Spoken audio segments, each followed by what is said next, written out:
Hello and welcome to my YouTube channel. I am 6path Weeb, and today we're diving into a fascinating fanfic scenario. What if Naruko could fly using ki? Before we jump in, a quick disclaimer: the content on this channel is for entertainment and discussion purposes only. I do not own any of the anime footage used in my videos. Full credit goes to the original creators and copyright holders. Let's explore this what if scenario together. It was early morning in Konoha, the village hidden in the leaves. The sun was just beginning to rise, painting the sky in soft shades of orange and yellow. People slowly started their day, merchants opening their shops, parents preparing breakfast, and children hurrying to school. Everything seemed peaceful, just a normal day in the bustling village. In a small, cozy apartment at the edge of the village, Naruko Uzumaki groaned as sunlight spilled across her face. She squinted and rolled over, trying desperately to snatch a few more moments of sleep. In her dreams, she imagined herself as Hokage, with Sakura feeding her a steaming bowl of ramen as everyone cheered. But reality had other plans. The alarm clock she had found in a trash can, fixed up with her own two hands, blared loudly. Beep. Beep. Beep. Gah, Naruko shouted, flopping out of bed. She rubbed her eyes, trying to make sense of the morning, and finally stood up to shut off the noisy contraption. Her eyes fell on her calendar, where a large red circle marked the day. That's right. Today's the final exam to become a ninja, she exclaimed, her eyes wide with excitement, and maybe just a little panic. She dashed into the bathroom, turned on the water, and stepped into the freezing cold shower. Naruko had long since learned to ignore the chill. After all, the cranky old apartment owner had cut off the hot water years ago, just like most villagers seemed to dislike her. After drying off, Naruko opened her closet. Inside were her beloved orange tracksuits, a colorful collection she had scavenged from stores after waiting patiently for the owner to throw them out. Picking her favorite, she dressed quickly and headed to the kitchen. She grabbed a cup of ramen from the cupboard, poured in water, and placed it in her patched-up microwave. 3 minutes later, she slurped the noodles happily, her spirits rising with each bite. Leaving her apartment unlocked was no concern, no one ever came by anyway. At the academy, Naruko stepped into the classroom where she had spent the last 6 years training to become a ninja. Her eyes scanned for a seat and landed on the only one left, next to Uchiha Sasuke, the quiet, brooding boy who seemed to attract attention effortlessly. Naruko had never understood him. Everyone adored Sasuke, classmates, teachers, even the villagers, but he remained aloof, almost as if he floated above the rest of the world. Naruko, however, had no time for comparisons, she just wanted to shine in her own way. "Team," she greeted him with her usual cheerful boldness. "HN," he replied, barely sparing her a glance. Naruko rolled her eyes but smiled anyway. She had learned that Sasuke's short answers were just part of his charm, or so she liked to think. Before she could start boasting about her ninja skills, Haruno Sakura walked in. With her pink hair tied neatly and her bright red outfit, she glided to the seat next to Sasuke with a dreamy smile. "Shut up, Naruko Baka," Sakura exclaimed, giving her a playful shove.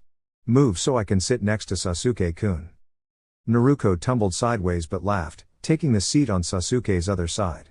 6 years of friendly rejections hadn't dulled her spirit, if anything, they had made her more determined. Soon, Iruka-sensei entered, followed by his assistant Mizuki. "All right class," Iruka began, "today you will perform your final exam to see who is ready to wear the headband and become a ninja of Konoha." Naruko's heart raced. She had stayed up practicing all night, imagining herself passing with flying colors. "When I call your name, come forward and perform the Bunshin no Jutsu," Iruka explained. Naruko's stomach flipped. Bunshin no Jutsu, the clone technique, had always been her weakest skill. No matter how hard she tried, she struggled to make even one proper clone. But she refused to give up. One by one, her classmates performed perfectly, creating several clones that stood proudly beside them. Naruko felt a pang of doubt, but then she straightened her back. She was Naruko Uzumaki, and she never gave up. "Uzumaki Naruko," Iruka called. Naruko stepped forward confidently, forming the hand seals and focusing her chakra. "Bunshin no Jutsu," she shouted. A puff of smoke appeared, and when it cleared, a single, slightly wobbly clone stood beside her. It wasn't perfect, but it was something. Iruka frowned. "You failed, Naruko. Everyone else made 3 clones." Naruko's heart sank, but Mizuki spoke up. "Sensei, she tried really hard. Shouldn't that count for something?" Iruka shook his head gently. "Hard work matters, but skill matters too. You'll need more practice before earning your headband. Naruko sighed but didn't feel defeated for long. She returned to her seat, her mind already buzzing with ideas to improve. After all, she had never been one to let setbacks hold her back. She smiled at Sasuke and Sakura, thinking, tomorrow is another day, and I'll get it right. I always do. As the class ended, the children ran eagerly to their parents, showing off their new headbands. The air was full of laughter and joy as parents praised their little ninjas for their hard work. One girl, however, did not join in the celebrations.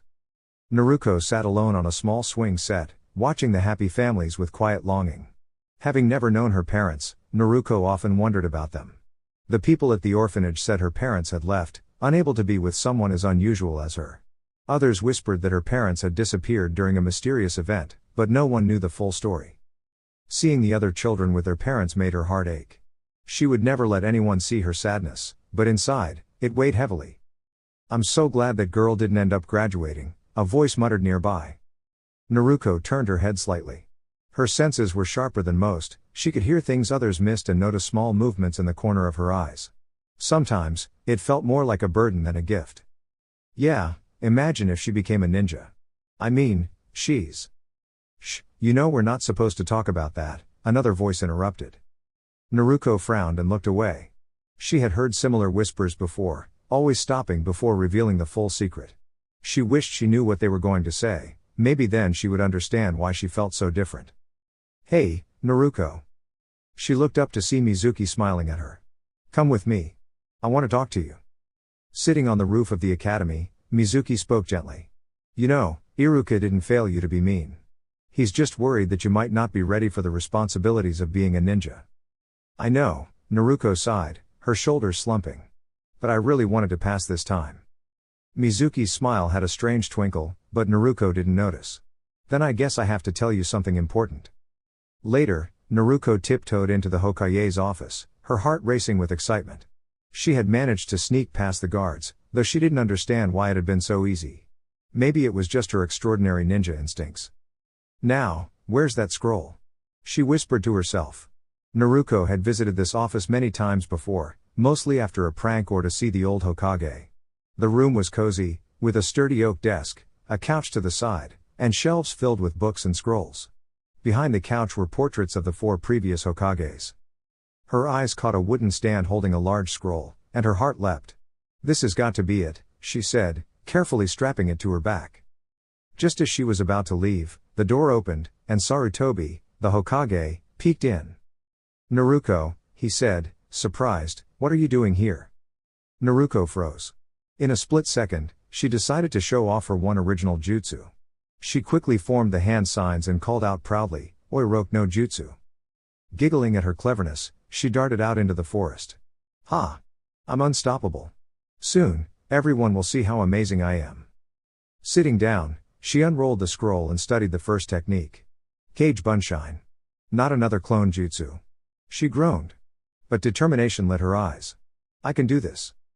Cage Bunshine no jutsu, according to the scroll, was a technique that divided her chakra to create solid copies of herself. It could be risky, but Naruko felt a spark of courage. Less than an hour later, Naruko stood surrounded by 10 cheerful copies of herself. She poked one gently. Stop. That tickles. The clone squeaked. Naruko laughed and pumped her fists in excitement. I did it. I really did it. She dispelled the clones, feeling the unique memory echoes of each one, a little strange, but fascinating.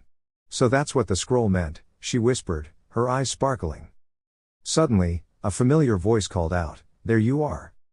Naruko looked up to see Iruka racing toward her. She grinned, bouncing on her feet. Ha!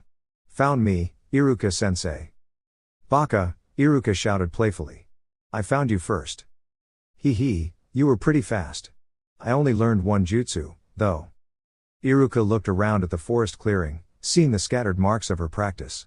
You've been working hard, he said with a proud smile. But listen, sensei, Naruko said, eyes wide with excitement. Now that I've learned this jutsu, can I graduate? That's how it works, right? Iruka paused, realizing something. Naruko. Who told you you could graduate this way? Mizuki-sensei, she said eagerly. He told me about this scroll in this place. Iruka's eyes widened. He hadn't expected her determination or resourcefulness. But seeing the spark in her eyes, he knew she was destined for something amazing. "Wow," he murmured, shaking his head with a smile.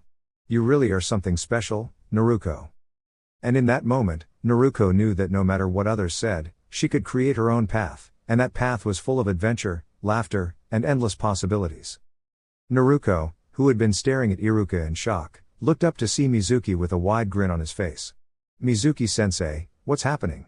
Why are you being so mean to Iruka-sensei?" she asked softly. Hearing her voice, the two Chunin turned their attention toward her.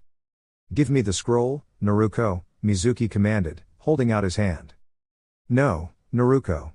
Don't give it to him," Iruka shouted, stepping forward. What's happening?" Naruko asked, unsure which way to turn. "Mizuki was trying to trick you into taking the scroll," Iruka explained, worry lining his face. "That scroll has Konoha's secret and forbidden jutsu. He lied to make you do what he wanted." "Oh, I'll tell you who's lying, Naruko," Mizuki said with a smirk. Iruka looked at Mizuki and saw the mischievous grin. Suddenly, he realized what Mizuki was about to say, and his eyes widened. "No, Mizuki. Don't. You know that's forbidden." Naruko looked back and forth between her two sensei in confusion. "Forbidden? Who's lying? What do you mean?"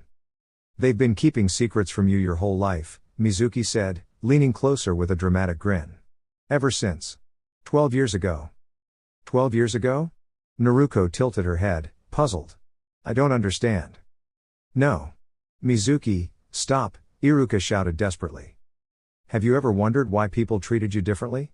Why they ignored you or acted like you didn't belong?" Mizuki asked, his voice strangely serious. "Why you always felt alone?" "Mizuki, that's enough," Iruka said, but Mizuki ignored him. "You see," Mizuki continued, "the truth is that long ago, when the Kyuubi attacked, it wasn't completely destroyed. Instead, it was sealed inside a newborn baby." Naruko felt a shiver run through her. She wasn't very studious, and sometimes she stumbled over her words or got distracted, but she wasn't foolish. She had learned to observe people, to notice little clues about the world, and something about Mizuki's words didn't feel right. "You mean, I'm the child it was sealed in?" she asked softly. Mizuki nodded with a triumphant grin. "Yes. You are the one who carries the nine-tailed fox inside." Naruko sank to her knees, her mind spinning. Everything suddenly made sense, the stares, the whispers, the way people kept their distance. Even her birthday, the day of the Kyuubi's attack, suddenly felt different. "So, I'm a demon?" she thought, her voice barely above a whisper. She was so caught up in her thoughts that she didn't notice the giant Fuma shuriken flying toward her.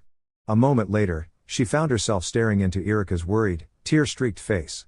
He quickly stepped in, pushing her out of the way. "Why?"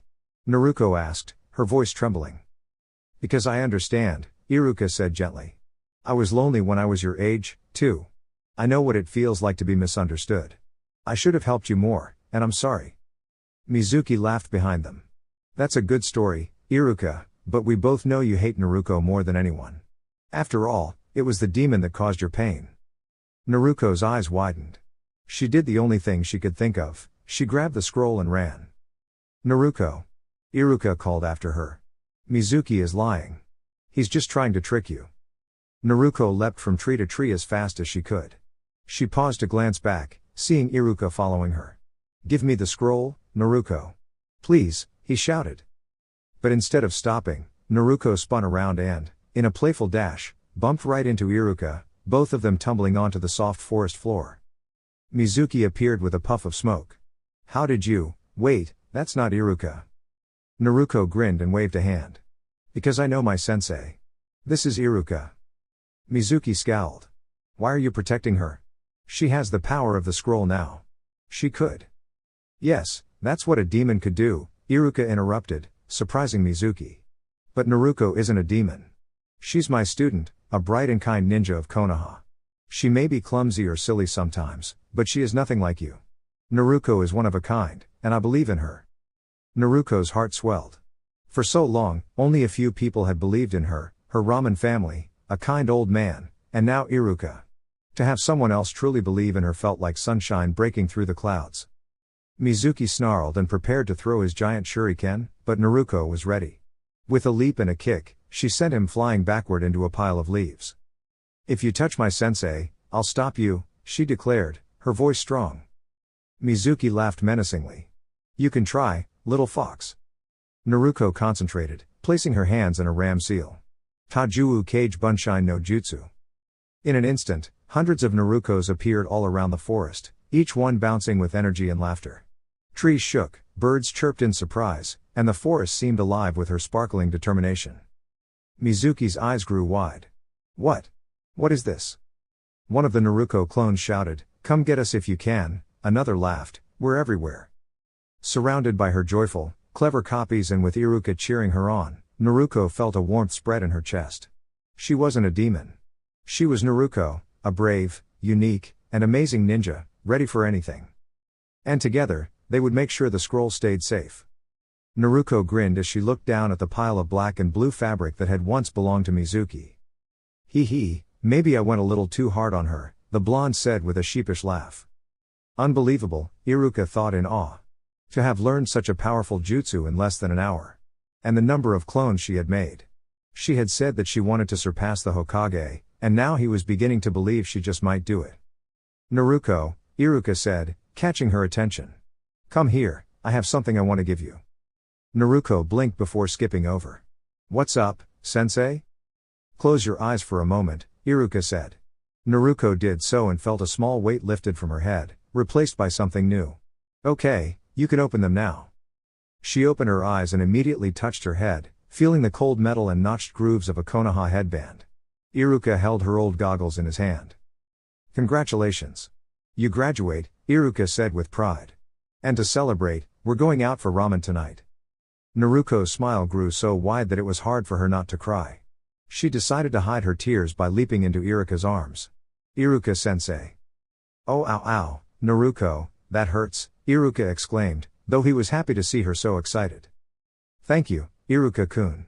You may leave for now," Sarutobi said as Iruka escorted Naruko toward the office. It was late, and they had just returned from ramen after a clone had delivered the forbidden scroll to Sarutobi. But the Hokage wanted to talk to Naruko, to make sure she was alright. Sure, Hokage-sama," Iruka said. "I'll see you in a week, Naruko." As Iruka closed the door, Sarutobi turned to look at her. "Naruko." Sarutobi started, but she suddenly launched herself into his arms, crying. Sarutobi was surprised. In all his years of knowing her, he had only ever seen her cry once, when she had gone to the Kyubi festival and been teased by some villagers. I guess what she learned today was too much for her to handle, Sarutobi thought, wrapping her in a comforting hug. "Sorry. Gigi," Naruko said with a small hiccup. "For what?" Sarutobi asked, amused. "The scroll is back, you helped me root out a traitor, and you just became a Genin."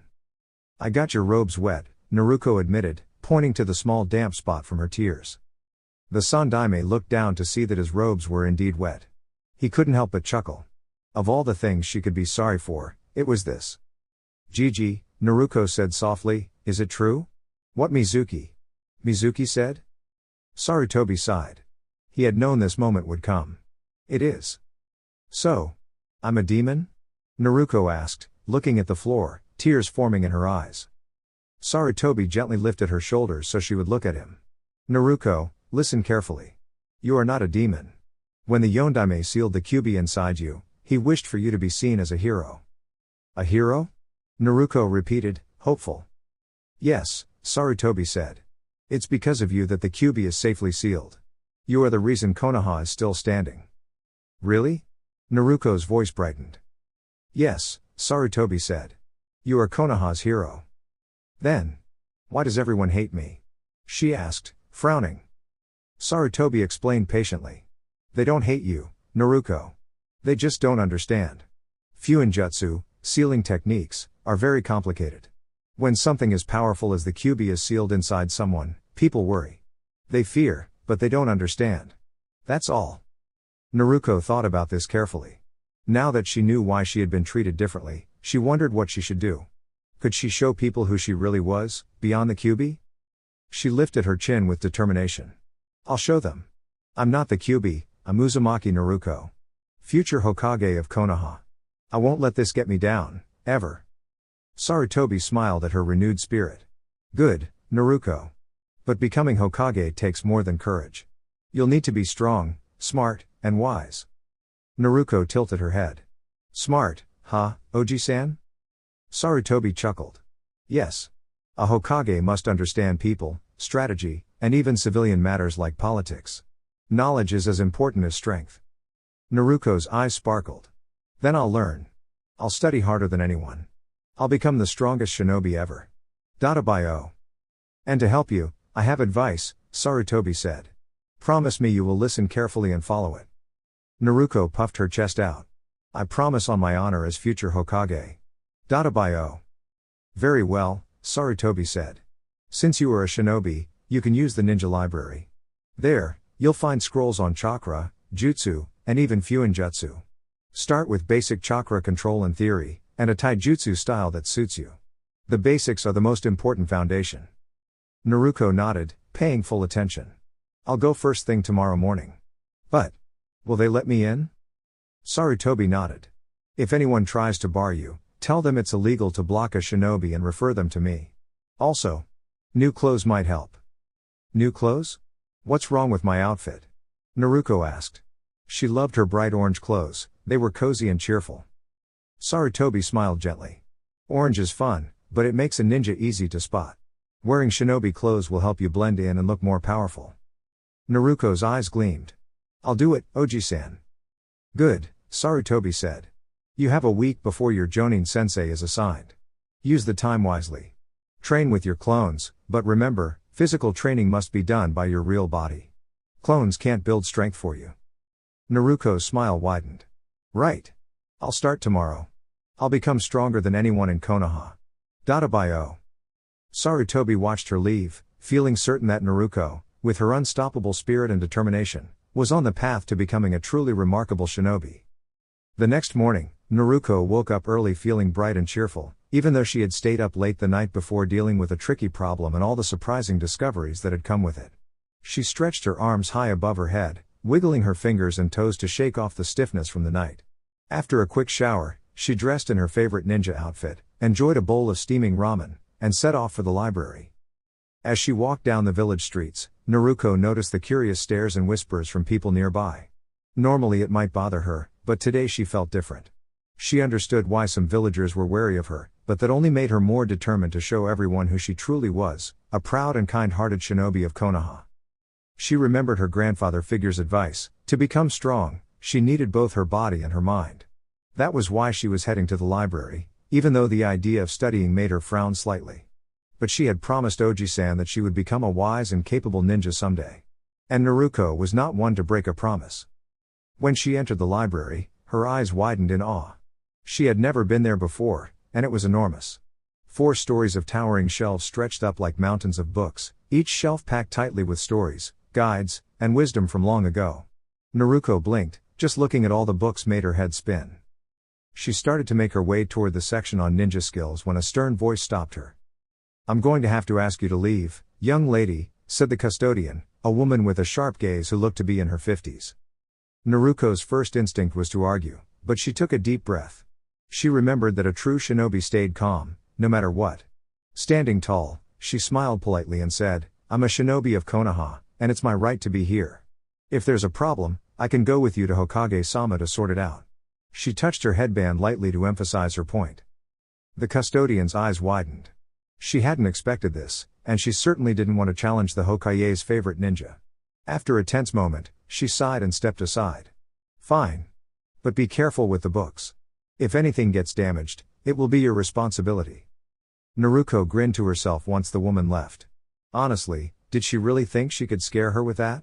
Shaking her head, she made her way to the shinobi section of the library. Once there, she formed her hands into a seal and created 5 shadow clones. Okay, everyone, Naruko said cheerfully. I want you to grab books on chakra, seals, taijutsu, and basic ninja skills. Also, find one on politics. Oji-san says every future Hokage should understand it. Bring them home and start reading. Wait, what about you? One clone asked, frowning. I'm going shopping, Naruko said with a laugh. She wasn't thrilled about getting new clothes, but it was part of her training too. If she wanted to be a respected shinobi, she needed to look the part. A strong, smart ninja also looks confident and ready for adventure. And with that, Naruko waved goodbye to her clones and skipped out of the library, excited for the day ahead, ready to learn, grow, and make the village proud. Naruko sighed as she was politely shown the door of yet another store. Walking away, she tried to think of a clever way to get inside. Unlike the library, which was owned by the government, aka the Hokage, the other shops were run by civilians, and they could refuse service to anyone. Which basically meant every store she had tried so far had turned her away. Being the QB kid in the village had its challenges, that was for sure. Looking around, the bright blonde spotted a store that didn't stand out too much, except for a large kunai symbol above the door and a sign that read Higurashi Weapon Shop. Deciding to give this one a try, Naruko stepped inside. The first thing she noticed was just how much the shopkeeper loved weapons. Racks of all shapes and sizes filled the room, swords, staffs, scythes, and a few weapons she had never seen before. Even someone like Naruko, who knew very little about weaponry, could hardly contain her awe. "Can I help you?" Naruko spun around so fast she almost jumped out of her boots. Standing behind her was a young girl, maybe a year older than her, wearing a pink, Chinese-style tank top and dark green cargo pants.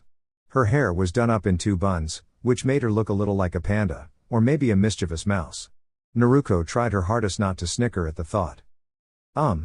What?" Naruko said, blushing as she took a small step back and awkwardly scratched the back of her head. The girl rolled her eyes playfully. "I was asking if you needed help finding anything." Naruko blinked, a bit surprised. "You work here?" "That's right," the girl said cheerfully. "My name's Higurashi Tenten. My dad owns this store, so I help out when I'm not on missions." "You're a ninja too?" Naruko asked, curiosity sparkling in her eyes. "Yep. Been one for about a year now," Tenten replied proudly. "That's awesome." Naruko grinned. Then she remembered why she had come. Could you help me pick out some new clothes?" Tenten gave a small, amused smirk. "I can see why. Your clothes are interesting." "Hey," Naruko exclaimed defensively. "These clothes are comfy and perfect for running around." "Ugly," Tenten finished with a teasing grin. "Seriously, who wears bright orange?" "I like orange," Naruko shouted, a bit scandalized. "It's my favorite color." Tenten just chuckled. "Even so, it's not the best color for a ninja. Too bright." Naruko clenched her fists, fighting the urge to argue. She took a deep breath. "Remember your promise to Oji-san," she reminded herself. Real shinobi stayed calm, even when people teased them. "All right," she said, calming down. "Can you help me with clothes or not?" Tenten nodded, her amusement growing. She led Naruko to the clothing section. "So, what kind of look are you going for?" Naruko thought carefully. She wanted something that made her look cool, mysterious, and powerful. Something that would make people say, "Wow, she's amazing." "Honestly, I'm not sure," she admitted. "I've never really shopped for clothes before." Tenten blinked in disbelief. "Never?" Naruko shook her head. "Well, except for that one time I tried as a kid. But the store owner kicked me out before I could buy anything." Tenten sighed, a smile tugging at her lips. "Well, then I guess we'll just have to experiment."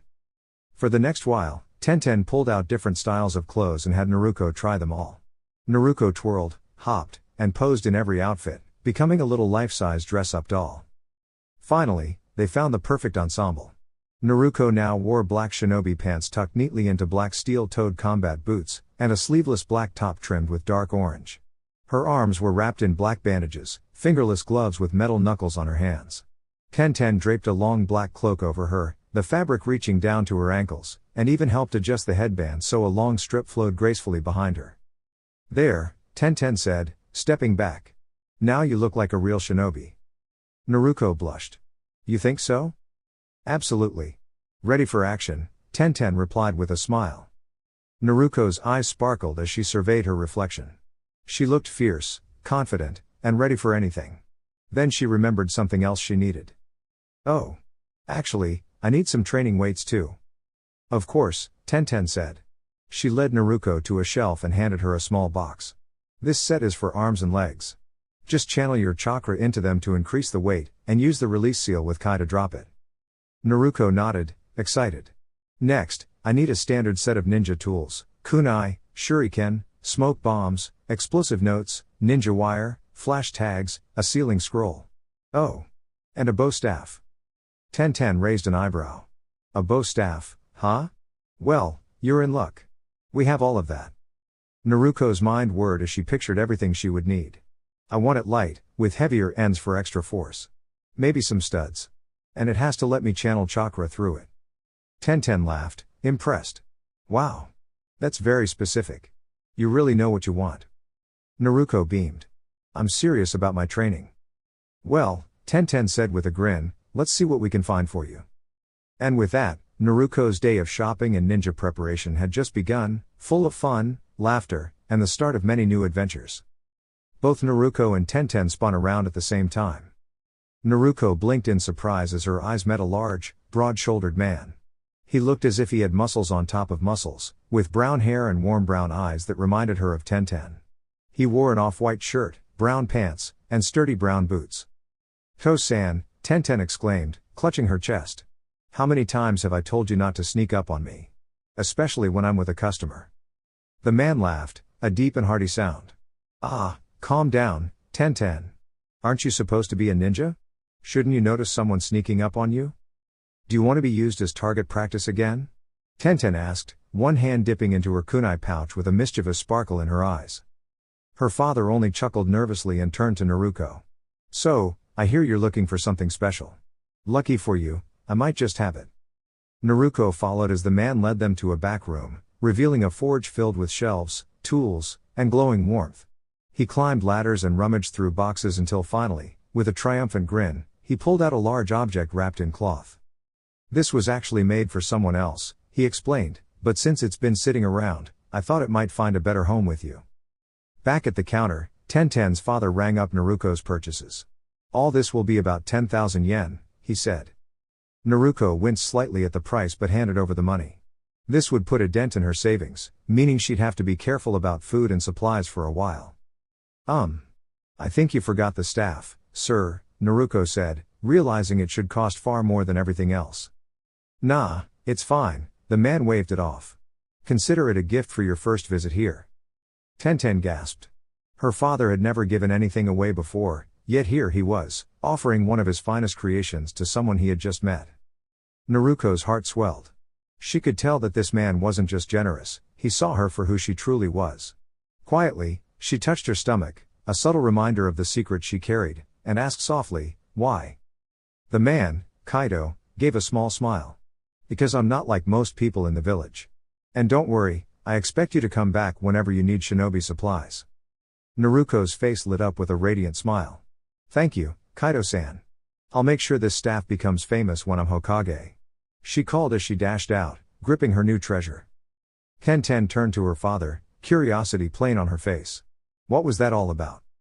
Kaido only shook his head gently. Some things aren't for you to know yet, Tenten. The next day, Naruko arrived at the training field with boundless energy. Around her, her 100 clones were busy practicing different skills. The first group was mastering chakra control. Naruko had always struggled with precise control, but she was determined to improve. The clones practiced floating leaves above their palms, spinning them gently. Naruko imagined one leaf on each finger, a tiny challenge for herself, knowing she could eventually achieve it. Another group focused on taijutsu. Naruko had been taught the wrong stances in the academy, so she experimented with various styles, letting her body explore what felt natural. Each clone practiced a different approach, testing speed, strength, and unpredictable movements. Naruko watched with keen interest. Each style had its own strengths and weaknesses, and she began to envision a unique way to combine them all. With her clone's help, she would create something entirely new, a fighting style that was unmistakably her own. As the wind ruffled her hair and leaves danced around her, Naruko smiled. She knew the journey would be long, but with creativity, determination, and the right friends, she could achieve anything. And one day, she thought, her style would inspire others, just as Kaido-san had inspired her. Naruko was learning a style called Muay Thai, a martial art that focused on punches, kicks, knee strikes, and elbow strikes. It was called the art of 8 limbs because it didn't just rely on fists and feet, it used the whole body. So far, this style felt the most natural for Naruko. She had always been a bit of a brawler, so the straightforward nature of Muay Thai suited her perfectly.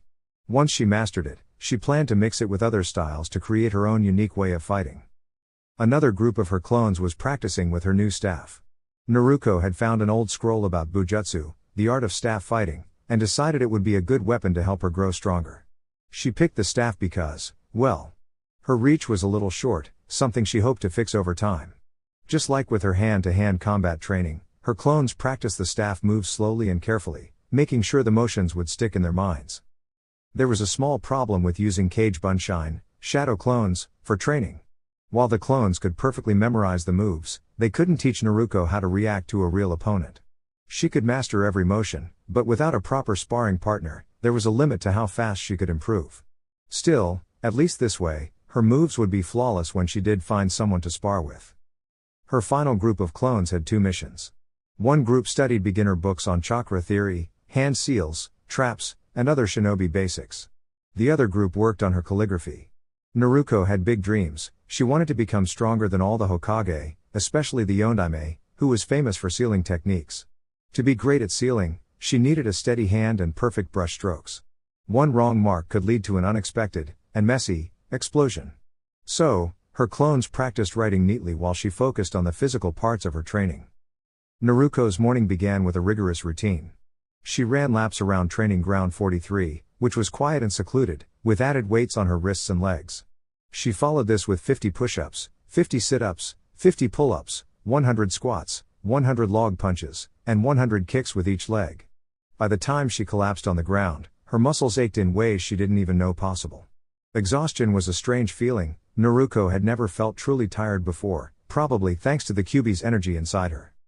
After a moment, she sat up and told her clones to dispel, but they all did so at once. The sudden disappearance of 100 clones, combined with her exhaustion, knocked Naruko unconscious. An hour later, she woke, relieved that not much time had passed. This time, she carefully dispelled her clones in smaller groups. Hungry, she sent some clones to gather food while she prepared a small fire pit. She dug a shallow circle, surrounded it with rocks, and placed dry wood inside. Then she performed a basic fire release jutsu she had learned specifically for cooking. Her clones returned, proudly carrying several fish. "Good job," Naruko said, slightly embarrassed at complimenting herself. The clones nodded and disappeared, leaving her to cook. After lunch, Naruko created another batch of 100 clones and had them repeat their training routines. Meanwhile, she attempted meditation. The book said that meditating helped a ninja sharpen their senses and become familiar with their chakra. Naruko sat quietly, focusing on the energy flowing through her body. She channeled chakra to her ears, picking up the sounds of birds, rustling leaves, and running water. Then she practiced sensing scents with her chakra, learning to distinguish between grass, dirt, and the forest around her. Soon, she stood up, slightly bored with meditation, and decided to test her limits. Placing her hands into the ram hand seal, she shouted, "Tajuu Kage Bunshine no Jutsu." A cloud of smoke appeared, and when it cleared, nearly 400 clones stood before her. "All right." Naruko grinned, taking her Muay Thai stance. "Everyone, get ready. This is a friendly battle, me versus all of you." She charged forward with determination, ready to test everything she had learned. Unknown to her, a curious observer watched from the trees, intrigued by her energy and determination. Later that night, Naruko collapsed onto her bed, exhausted and sore in places she didn't even know existed. Her cuts and bruises were healing, and despite the pain, she felt a warm sense of accomplishment. She realized that this type of serious training was new for her. Sure, she had practiced throwing kunai and inventing flashy moves before, but never like this. Naruko also felt a small shift inside her. Maybe it was the experience of living through her clones' lives, or perhaps it was the quiet reflection of meditation, but she felt a little more mature. And her purpose was clearer than ever. She had seen the world's unfairness, felt the sting of being underestimated, and had promised herself, and the Hokage, that she would become the strongest ninja. Not just for power, but to earn respect and show everyone who she really was. Looking at the clock, she realized it was nearly 10 o'clock. With a sigh, Naruko closed her eyes, ready to rest. Tomorrow would be just as full of challenges and training, and she couldn't wait to face them. The next day. The next morning saw Naruko doing much the same as she did yesterday. Her clones had split into 4 groups of 25, and they would work on controlling their chakra, practicing taijutsu, learning new techniques, and studying fuinjutsu, though for now, that meant practicing calligraphy and magical seal writing. Meanwhile, Naruko focused on her physical workout. She had decided to increase her weights by 10 pounds, making it a little harder than before. Still, she managed to complete her routine with a determined smile. She wasn't as exhausted as yesterday, her body had begun adjusting to the extra energy she had learned to harness. Carefully, she had her clones dispel in groups of 10, so her mind wouldn't get too crowded. She then created 4 more clones and sent them off to explore the forest nearby for special herbs and materials for her fire pit. As Naruko walked through the clearing, she heard the distinct whistle of something spinning through the air. Her curiosity perked up, she was familiar with the sound from her training the day before. Carefully, she ducked behind a tree, then peeked out to see a small, flat tool sticking in the ground nearby. Naruko concentrated, listening to the rustle of leaves and the faint vibrations around her, but she couldn't see who had thrown it. "Hello?" she called out, her voice steady and friendly. "Who's there?" From the trees, a figure leapt gracefully, landing with a light thud in front of her. Naruko's eyes widened, not in fear, but in surprise and delight. The person was a skilled ninja, moving with speed and precision. She wore a long, comfortable coat with practical ninja clothes underneath, and her hair was dark purple, tied up in a playful, spiky style. "Hi there," the woman said with a bright grin. "I'm curious, who's training out here all by herself?" Naruko blinked, then smiled. "I'm Naruko Uzumaki. I'm training to become the next Hokage of Konoha. And you are?" The woman laughed softly, clearly amused. "I'm Mitarashi Anko. Nice to meet you, Naruko. You're full of energy." Naruko's eyes sparkled. "You're really fast. I didn't even see you move." Anko chuckled. "I like to surprise people. But don't worry, I don't bite. Well, except when I'm practicing my ninja tricks." Naruko giggled. "Your moves are amazing. Would you, maybe, help me with my training?" Anko's eyes widened for a moment, then she smirked. "You know what? Sure. Training with someone as determined as you sounds like fun. Meet me at the entrance to Training Ground 44 tomorrow, and we'll get started." Naruko's grin stretched from ear to ear. "Thank you. I'll be there." As she watched Anko disappear into the trees, Naruko felt a rush of excitement. Not only was she learning new techniques and improving her skills, but she was also making a new friend. Her heart felt light with joy and anticipation for the adventures tomorrow would bring. After all, training was always better with a friend by your side. The next day, Naruko scrambled through the forest, her heart pounding as she dodged twirling leaves and leaping over roots. She had met Anko today, just outside Training Ground 44, exactly where Anko had told her to. Naruko had hesitated when Anko started walking deeper into the forest, but at her insistence, she had followed. Almost immediately, a wild game had begun. Anko had disappeared among the trees and started tossing harmless training snakes, soft practice kunai, and other playful obstacles toward Naruko. She darted and leapt, catching glimpses of Anko's mischievous grin just before another obstacle flew past. To make things even trickier, the forest itself seemed alive. Curious animals peeked out from behind trees, oversized flowers swayed mysteriously, and playful forest spirits seemed to giggle whenever Naruko brushed past. She had to be careful not only of Anko's tricks but also of the surprises hidden around every corner. "Training my tail off," Naruko muttered. She panted as she leapt from branch to branch, thinking that maybe Anko's help was a little more like a playful test of her courage. Suddenly, a rustling sound came from behind. Naruko twisted just in time to avoid a large shadow falling over her. Her quick thinking saved her from a soft, oversized forest vine that had been swinging down like a playful arm. She grabbed a practice kunai from her belt and attached a small, safe puff of smoke, a trick she'd been practicing for just such moments. The vine twirled around and swayed, and Naruko jumped nimbly onto another branch. "I'll definitely need to learn some jutsu for tricky forest surprises like this," she thought, a grin spreading across her face despite her racing heart. As she landed on the forest floor, several more playful obstacles came hurtling down from above. Naruko ducked and rolled, her quick thinking keeping her safe. She looked up, and there was Anko, swooping down with a playful twinkle in her eye. "Think fast, Naruko," Anko called, tossing a soft training snake her way. Naruko dodged, laughing as she twirled around.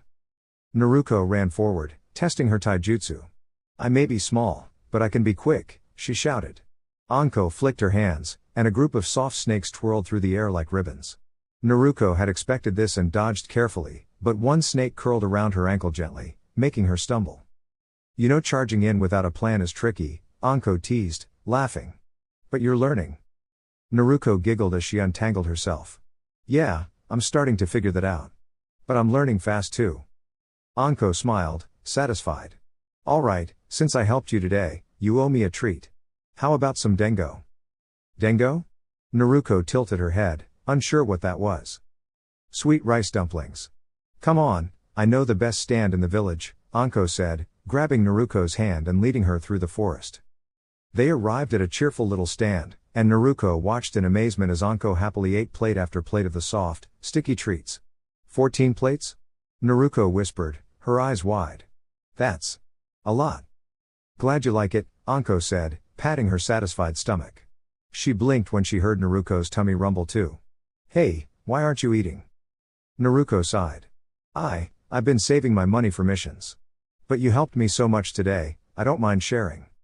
Anko's smile softened. You're a thoughtful one, Naruko. How about this, we can train together anytime, and I'll even make it fun. You just need to keep giving me a good challenge. Naruko thought for a moment, then grinned. Deal. I'll do my best, and maybe one day, I'll even surprise you. And so, Naruko's training adventure ended not with a battle, but with laughter, dengo, and the promise of many more exciting lessons ahead. She couldn't wait to see what fun challenges tomorrow would bring. Dear YouTube family. This is all for now. If you enjoyed the content, please like, share, and subscribe to my channel. Your support means everything, thank you for being part of this journey. Regards. 6 Path Weeb.